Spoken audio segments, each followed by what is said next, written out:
कुटुंबीय आणि मस्सा जोकर, मला वाटतं मीडियाने आता पाहिलं की संपूर्ण ग्रामस्थांनी वर हात करून या ठिकाणी माझ्यावरती विश्वास व्यक्त केलेला आहे। आणि याच्यामध्ये आता प्रमुख मागण्या ज्या आहेत त्याच्यामधली PI महाजन, PSI राजेश पाटील यांना बडतर्फ करून सहआरोपी करणं ही एक पहिली मागणी आहे। त्याच्यानंतर आता आम्ही 4 दिवसापूर्वी मला वाटतं धनंजय आम्ही बसलो होतो आणि त्याच्यामध्ये सायबर सेलचे 2 तज्ञ ज्यांची आवश्यकता आहे या सगळ्या बाबीसाठी, हे 2 तज्ञ लोकांची SIT मध्ये नियुक्ती व्हावी आणि ती बाब ज्या ठिकाणी मी कानावर घालायची ते घातली, त्यांनी ते ऍक्सेप्ट केलेली आहे। बहुतेक सोमवारपर्यंत ती ऑर्डर सुद्धा त्या ठिकाणी येईल, कारण याच्यात कोणाचे फोन कोणाला झालेले अगोदरचे सुद्धा। माझं म्हणणं आहे की 6 तारखेची घटना, 9 तारखेची घटना एवढ्या पुरते मर्यादित न ठेवता मागील 2 महिन्यापासून पहिली जी केस झालेली आहे, एक शिंदे नावाचे अधिकारी उचलून नेले होते ना, त्यांनी पण फिर्याद दिली होती, पाथर्डीपाशी पकडलेले होते त्यावेळेस पासूनचे CDR तपासले पाहिजे। त्यासाठी सायबर सेलचे जे 2 अधिकारी आम्ही त्या ठिकाणी विनंती केलेली शासनाला ते झाले पाहिजे। आणि सर्वात गंभीर घटना इथं मस्साजोगला आल्याच्या नंतर या ठिकाणी ही पुढे येते की महाजन हे बीडला आहे अटॅच केलेला, तो तिथून येऊन केज पोलीस स्टेशनच्या लॅपटॉप वरती बसतो। कसं काय बसतो, काय समज? सहआरोपी म्हणून महाजन आणि पाटील, राजेश पाटील या दोघांची या ठिकाणी तात्काळ कारवाई व्हावी। फरार आरोपी कृष्णा आंधळे हा तात्काळ अटक होणं गरजेचं आहे, कारण हा आंधळे हा फार शातीर आहे आणि आंधळेचे बगल बच्चे जर एका मोहितेच्या तिथं 307 करू शकतात, तर उद्याच्याला हे आणि हे आरोपी ज्यावेळेस तारखेला येत आहेत, वाल्मिक कराडसह बाकीचे सगळे सुदर्शन घुले, चाटे हे आरोपी आल्याच्या नंतर एकदम मानेच्या खाली केसापर्यंतचे मोठमोठाले बूट घातलेले अत्यंत चित्रविचित्र दिसणारे लोक इथं कस काय येतात, यांचं मनोबल वाढवण्यासाठी येत आहेत। म्हणून इथं जे आहे हे कृष्णा आंधळे अटक होणं गरजेचं आहे। वाशी पोलीस स्टेशनचे रमेश घुले, मला वाटतं रमेश घुले, पोलीस कॉन्स्टेबल दिलीप गित्ते, गोरख फड, दत्ता बिक्कड हेड कॉन्स्टेबल यांचे CDR तपास करून यांना सुद्धा सहआरोपी करावा अशी मस्साजोगकरांची या ठिकाणी मागणी आहे। त्याच्यानंतर आरोपींना फरार होण्यास मदत करणे, डॉक्टर संभाजी वायबासे दाम्पत्य, पती आणि पत्नी हे दोघेही मला वाटतं त्यांच्या मिसेसनी मला वाटतं ऑन रेकॉर्ड पैसे पाठवले आणि ह्या सरकारी वकील होत्या। बालाजी तांदळे कोरेगाव उर्फ महाराज का काहीतरी म्हणतात, हाच ना, संजय केदार याला महाराज म्हणायचं। सारंग आंधळेवाडी यांची चौकशी करून हे पण सहआरोपी, मला वाटतं हे पत्र धनंजयला माहिती आहे, हे SIT ला पत्र मी माझ्या स्वतःच्या सहीनं हे दिलेलं आहे। वायबासे आणि यांच्या बाबतीतलं रेकॉर्डवरती मी हे पत्र त्या ठिकाणी दिलंय। शासकीय वकील म्हणून उज्ज्वल निकम यांची नियुक्ती करावी ही मागणी पण रास्त आहे। त्याची नियुक्ती अंतिम टप्प्यामध्ये आहे, त्याच्यामध्ये काय अडचण आहे किंवा का थांबलेली याच्या बाबतीत सगळ्या ग्रामस्थांच्या पुढे नाही, परंतु धनंजयला मी ही बाब सांगितलेली आहे. जलद गती न्यायालयात 100% होणार आहे. हे फास्ट ट्रॅक वरतीच या केसचा, कारण आता या केसचा तपास सुद्धा अंतिम टप्प्यामध्ये आलाय. चार्जशीट दाखल, फक्त आता चार्जशीट दाखल करण्यापूर्वी मस्साजोगकरांनी ह्या ज्या 8 मागण्या मांडलेल्या आहेत त्याच्यामध्ये 7वी, सदरील घटना घडल्यानंतर संतोष देशमुख यांचे पार्थिव शिवारावरून बोरगाव शिवारातून उचलल्यानंतर ते शासकीय रुग्णालय केजकडे घेऊन जाणे अपेक्षित असताना PSI राजेश पाटील यांनी ही गाडी कळंबच्या दिशेने वळवली होती. तर ती सुद्धा आमच्या ग्रामस्थांनीच पाहिलेली. आता इथं कोणीतरी होतं, जे पाठीमागच्या गाडीत होते, याची चौकशी, कारण मागची गाडी बघितल्यावर त्यांनी गाडी वळवली. तर म्हणजे मग हा जो पाटील आहे हा क्लिअर कट आरोपी आहे त्यातला. आतापर्यंत हा आतमध्ये जायलाच पाहिजे होता, तो गेलेला नाही. याची पण चौकशी होणं गरजेचं आहे. आणि कारण आतापर्यंत फोकस जो होतोय, जो मेन रोल आहे, मेन रोल ह्या 8-9 लोकांचा, 9 आरोपी आतापर्यंत संतोष देशमुखांच्या खुनामध्ये 302 मध्ये आले. एक 10वा जो आहे तो आलेला नाही. त्याचा रोल फक्त खंडणी आणि इतर याच्यामध्ये आहे. वाल्मिक कराडसह बाकीचे 9 लोक 302 मध्ये या ठिकाणी आलेले आहेत. आणि माझं मत आहे, नितीन बक्कड तर मी पहिल्या दिवसापासून म्हणतोय, ही ग्रामस्थांची नाही तर माझीच मागणी आहे की नितीन बिक्कड, कारण ह्या सगळ्या प्रक्रियेला, कारण हाच नितीन बिक्कड आहे, यांनी धनंजय मुंडेंच्या निवासस्थानी बैठक केलेली. याच नितीन बिक्कडनी तांबोळी आणि शुक्ला यांना घेऊन जाऊन निवासस्थानी सुद्धा बैठक केलेली, शासकीय निवासस्थानी. मग हा आरोपी कस काय होत नाही? आणि परत आरोपी ज्यावेळेस इथून गेले, वाशीवरून आरोपी फरार करण्यामध्ये सुद्धा नितीन बिक्कडचा वाटा हा सगळ्यात मोठा आहे. म्हणून हे 7-8 पैकी मला वाटतं 1-2 मागण्या ह्या क्लिअर कट झालेल्या आहेत. अंतिम म्हणजे उज्ज्वल निकम 1 आणि जलद गती न्यायालयाचा तो निर्णय झालेला आहे. म्हणजे 6 मागण्या ज्या राहिलेल्या आहेत, या मागण्या आणि 2 सायबर सेलचे अधिकारी, ही 7वी मागणी. या 7व्या मागणीमध्ये लवकरात लवकर, कारण आता 25 तारीख जवळ आलेली, सोमवारी जर त्यांची ऑर्डर आली तर मस्साजोगकरांचा याच्यावरती विश्वास अधिक दृढ होईल. विश्वास आहेच, गैरविश्वास नाही. परंतु या आरोपींच्या बाबतीत काय करावं, हे आरोपी करावेत का, तर हे आरोपी करावेत असे सगळ्यांची मागणी आहे. हे लोक आरोपी झाले पाहिजेत. आणि ही मागणी माननीय मुख्यमंत्र्यांच्या कानावरती मी त्या ठिकाणी घालणार आहे. आणि एक रेकॉर्ड धनंजय देशमुख अँड सगळ्या ग्रामस्थांनी या ठिकाणी केलंय. आणि एक जवळपास 13 मागण्या जेल प्रशासनाच्या संबंधित या ठिकाणी केलेल्या आहेत. आणि ज्या मागण्या केलेल्या आहेत त्या अतिशय गंभीर आहेत आणि ह्या CCTV मध्ये कैद आहेत.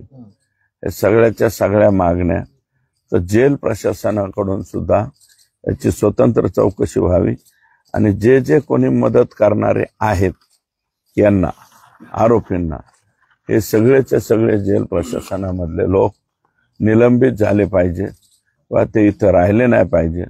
आणि सगळ्यात महत्वाची बाब, जरी SP बदललेले असले तर हेड माणूस बदललाय, पण खालची यंत्रणा जी आहे ती, माझं मत आहे की हे फक्त केज पुरतच नाही, Kaij police station, Ambajogai police station, DYSPच्या अखत्यारीत येणारे सगळे पोलीस स्टेशन ॲडिशनल एसपी तिडक्यांच्या अखत्यारीत येणारे सगळे पोलीस स्टेशन म्हणजे केज, युसुफ वडगाव, त्याच्यानंतर अंबाजोगाई, बारदापूर, परळीतले 2 ग्रामीण आणि परळी शहर, संभाजीनगर आणि शिरसाळा एवढ्या पोलीस स्टेशन मधलं जे खालचं पोलीस दल आहे हे पोलीस दल 100% आका आणि त्यांच्याच सहकार्यानं आतापर्यंत चालत होतं. एकटे एसपी बदलून उपयोग होणार नाही. हे लोक अजूनही राजरोसपणे बिनदिक्कतपणे आरोपींना मदत कशी होईल अशा पद्धतीचे प्रयत्न सगळ्याच बाबतीत करतायत. तुम्ही बघा, संतोष दादाच्या तरी बाबतीमध्ये फास्ट ट्रॅकवरती म्हणजे बऱ्याच स्पीडली काही घटना घडलेल्या आहे. तो महादेव मुंडे 16 महिने झाले. अजून एक केस मला धनंजयनी इथं दाखवली, मी त्याचं नाव आणि ते सांगणार नाही, पण त्या माणसाला तर मारलंय तर मारलं. त्याच्या घरात त्याच्या बायको समोर उचलून नेलंय, मारलं, पोलीस स्टेशनला आणलं आणि पोलीस स्टेशन मध्ये जो आरोपी आहे मेन यातला, त्या मेन आरोपीने धमकी दिली महाजनच्या समोर, इथं थांबायचं नाही, निघून जायचं. किती खतरनाक आहे. आणि मला वाटतं 4 दिवसापूर्वी आमचं ह्या केसच्या बाबतीत बोलणं झालंय, धनंजयचं माझं आणि खिंडकर, आम्ही 2-3 बसलेलो होतो. तर त्या माणसा तो व्यक्ती, आता मी पोलीस स्टेशनला पण जाणार आहे. नवीन राजेश पाटील कोण आले, वैभव पाटील. राजेश पाटील तर कल्याणच करणारा होता. हे वैभव पाटील चांगले अधिकारी आहेत, त्यांना जाऊन भेटणार आहे की हा जो माणूस आहे की संतोष अण्णाच्या अगोदरची केस आहे, किती 1 वर्षाची केस आहे, पण ती केस फार भयानक आहे. पोलीस स्टेशनला येऊन पोलीस स्टेशन मध्ये मेन माणूस आलाय आणि त्यांनी त्याला सांगितलं इथं केस दाखल करू नको, उठ इथून. कुणाच्या समोरून? महाजन समोर आहे. तिथं इतका भयानक जर महाजन असेल तर हा महाजन आतापर्यंत राहिलाच कस काय? राहायला नाही पाहिजे. ती सुद्धा 307 आणि त्याही पेक्षा गंभीर प्रकारचा गुन्हा आहे. तो जर गुन्हा दाखल करायला धनंजय म्हणतोय की ते माणूस येईल, जवळच्याच गावचा आहे, तो माणूस पुढे आला तर त्याचाही गुन्हा दाखल झाला पाहिजे. आणि हे 5-6 मागण्या मी अजिबात असं मानणार नाही मासजोगकरांना की तुम्ही उपोषणाला बसू नका, अन्नत्याग करू नका, कारण क्लेशकारक ते उपोषण करतायत.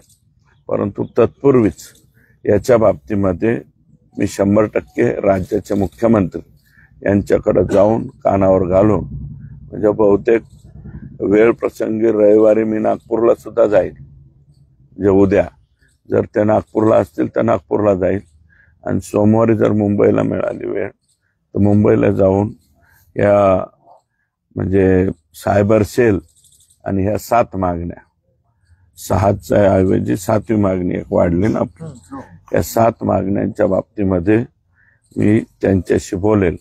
कारण ह्या पेपरमध्ये दिलेल्या 6 आणि ही 7वी मागणी या बाबतीमध्ये, आणि ती 8वी मागणी म्हणजे सायबर सेल, या 8च्या 8 मागण्यांच्या बाबतीत तात्काळ कारवाई जर झाली तर मासाजोगकरांना अन्नत्याग करण्याची आवश्यकता पडणार नाही.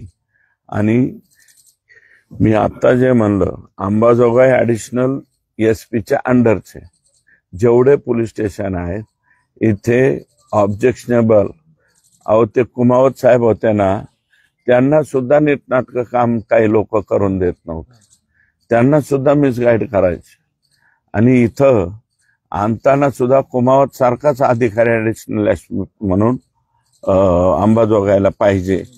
जर ते पूर्वी DYSP होते त्यावेळेस बऱ्यापैकी मला वाटतं या परिसरामध्ये दहशत बसली होती आणि चांगली दहशत त्यांनी बसवली होती. तर ती सुद्धा एक विनंती मी मुख्यमंत्र्यांना करणार आहे की ॲडिशनल एसपी म्हणून कुमावत साहेबांना या ठिकाणी आणावं.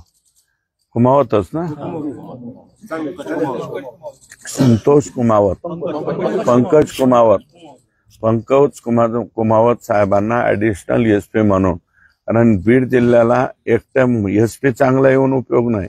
एसपी चांगला आहे, त्यांनी बिचारे प्रयत्नही चांगलं करतायत, सगळीकडे वाच आहे. परंतु अजून सुद्धा तुम्ही बघा ना, ती ह्याची जी कोणती नाही 15 महिने झालं ते 15 संचालक, नाही महादेव मुंडेचं तर झालंच, पण ते राजस्थानी मल्टीस्टेटचे 15-16 महिने झालं गुन्हा दाखल झालेला आहे. एक सुद्धा संचालक अजून अटक नाही.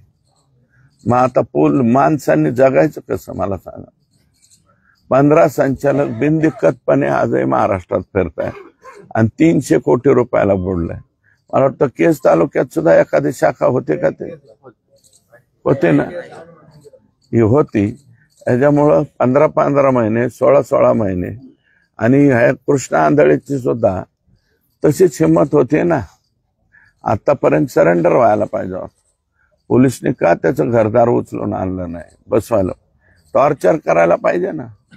जसं आमच्या सगळ्या लोकांना संतोष देशमुख हे पूर्ण महाराष्ट्रामध्ये सगळ्यांच्या मनाला लागलेली केस आहे, हसरा चेहरा, आणि एकंदरीत मला वाटतं त्यांनी पूर्ण आयुष्यामध्ये कुणाला सुद्धा, त्यांच्या सौभाग्यवतीला सुद्धा, तुझ्या आईला सुद्धा शब्द वापरला नसतो, गावात सुद्धा कधी कोणाला वापरला नसतो. इतका सुंदर माणूस तुम्ही आमचा हिरावून घेतला, आणि हिरावून घेतल्यामुळे हे सगळ्यांना चटका लागलेला आहे. त्याच्यामुळं या लोकांच्या वरती कसल्याही परिस्थितीत ऍक्शन झाली पाहिजे. मी तातडीनं उद्या म्हणलं तर उद्या सीएम साहेबांकडे जाईल, या बाबतीमध्ये पत्र लिहिल, आणि धनंजयनी खालची जी पिलावळ आहे, जी पिलावळ आजही त्यांना मदत करते असं धनंजयचं मत आहे, ती पिलावळ सुद्धा सगळी इथून उचलावी अशा प्रकारची विनंती मी मुख्यमंत्री महोदयांना करतो. तुम्ही तुमच्या भूमिकेवरती ठाम आहात, ठाम राहा.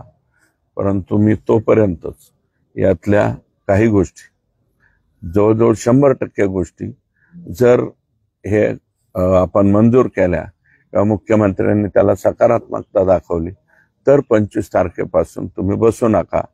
कारण अन्नत्याग हे क्लेशकारक हे आहे, फार क्लेशकारक होतं, ते सोपी गोष्ट नाही. अनेक लोक, कारण गावच बसणारे अख्खं, त्यात काही लोकांची शुगर आहे, बीपी आहे, अनेक वय झाल्याच्या नंतर परिणाम होतात. म्हणून तेवढी एक विनंती आहे की जर समजा मुख्यमंत्री म्हणाले एक 4-5 दिवस थोडासा अवधी द्या, तरच त्या तारखेत बदल करा, अन्यथा बदल करू नका. तुम्ही तुमच्या ठामवर, आणि तुम्ही ज्यावेळेस बसाल, जर बसले तर पुन्हा सजोकारांना पुन्हा भेटायला सुद्धा आम्ही या ठिकाणी येऊ, परंतु यातली कारवाई करून येऊ. तसं बिगर कारवाईच्या इथं येणार नाही. मुख्यमंत्र्याला एक महाजन कसा आरोपी आहे किंवा महाजन कसा दोषी, थोडं जरा पर्सनली सांगू. हो, महाजन नाही 15 मिनिटात ते बाहेर पडला होता, गाडी घेऊन, डबडी गाडी घेऊन बाहेर पडला, नुसता टोल नाक्यावर सायपास करा, आणि मुख्यमंत्र्यांनी त्याला क्लीन चिट दिली आहे. खरं तर यापूर्वी सुद्धा मसाजोगकरांनी एक आंदोलन उभा केलं होतं, आणि त्याचे परिणाम आपण बघितले की वाल्मिक कराडवरती मकोक अंतर्गत कारवाई करावी लागली. ते आंदोलन पुढे उद्रेक झाला, प्रशासनाची पण अडचण निर्माण झाली. पण या आंदोलनामध्ये स्वतः धनंजय देशमुख अथवा संतोष देशमुख यांचे कुटुंबीय सहभागी होत आहेत. काय वाटतं की एक घटना जी विदारक होती, जी महाराष्ट्रानं बघितली, पण पीडित कुटुंबालाच यासाठी आंदोलन करावं लागतंय, आणि तेही अगदी काही दिवसावर? नाही, पहिल्या दिवशी जे आंदोलन झालं फर्स्ट डेला, ते म्हणजे गुन्हा दाखल करण्यासाठी झालं. बराच कालावधी झाला त्याच्यामध्ये, कारण रोष प्रचंड होता ना. धनंजय तो ऑटोमॅटिकली आला.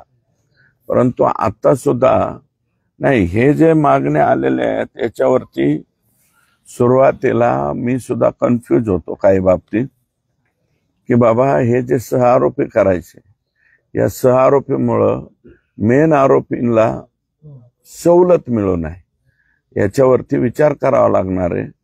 थोडंसं सरकारी वकिलाची आणि जे सर्वोच्च वकील आहे त्यांच्याशी सुद्धा चर्चा करावी लागेल. तर ती चर्चा सुद्धा मी 2 दिवसामध्ये करून घेतो, कारण वाट मोकळी होऊ नये हा सुद्धा त्यातला आमचा हेतू आहे. अण्णा, तुम्ही जेल प्रशासनाच्या संदर्भामध्ये काही 13 मागण्यांचा उल्लेख केला होता. नेमकं काय काय आरोप आहेत आणि काय काय घडलंय जेलमध्ये, काय काय घडतंय? जेलमध्ये यांना VIP ट्रीटमेंट मिळते अशा प्रकारचे याच्यामध्ये 13 मागण्या आहेत आणि त्याचे CCTV सह पुरावे दिलेत. वाल्मिकरांना चहा कोण आणून देते, जेवण कोण आणून देते, काही लोकांना मटण कसं पोहोचलं, मटण आहे ना, मटण सुद्धा पोहोच केलं जातंय, अशा प्रकारचे पुरावे. आणि हे काय असे तसे नाही, पुराव्यासह आहे. बॅग कोणी उचलतंय, म्हणजे बॅग, मोठी बॅग कोण नेऊन देतंय, जेलमध्ये मोठी बॅग थोडीच नेऊन दिली जाते. म्हणजे बॅग मधल्या तुम्हाला सवलती ज्या आहेत, सवलती VIP सवलती देण्यात येत आहेत आणि त्याचे CCTV मध्ये बंदिस्त झालेले. आणि जे कर्मचारी याच्यात जबाबदार असतील ते सर्वचे सर्व सस्पेंड करावे, ही ग्रामस्थांची मागणी आहे. तर ती सुद्धा मागणी मी माझ्या लेटर पॅडवर देणार आहे. आणि याच्यात एवढंच नम्रपणे मीडियाला सुद्धा सांगतो की मी फक्त मीडिया समोर बोलत नाही, याची प्रत्येक बाब, आणि हे मला वाटतं धनंजयला सुद्धा माहिती आहे, यातली प्रत्येक बाब मी रेकॉर्डवरती आणतोय. आणि ते बी असं तसं नाही, याच्या त्याच्या लेटर पॅडवर नाही, माझ्या स्वतःच्या लेटर पॅडवर वरती रेकॉर्डवरती आणतो आणि सगळ्या बाबी आणल्या. ओके.